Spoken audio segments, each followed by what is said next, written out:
I am Yashwantram from second year CSE. I would like to thank the resource person Mrs. R. Saraswathi Meena from Thiagarajar College of Engineering, Madurai.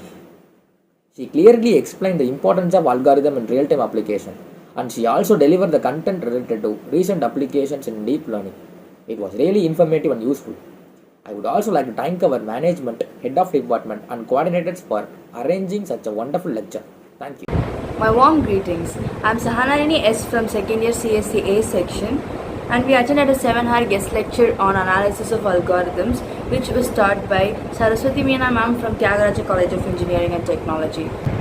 As the outcome of the session, we learned the recent trends of analysis of algorithms, as ma'am mapped the algorithms with the real life examples like an abstract problem or traveling salesman problem, or how greedy approach is very important for deep learning techniques, etc.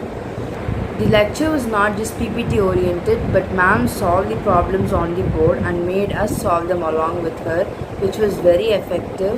For a 7-hour long continuous session, it was very interactive, useful and fun. So thanks to Saraswathi Meena ma'am and our department for creating this opportunity for a great learning. Thank you.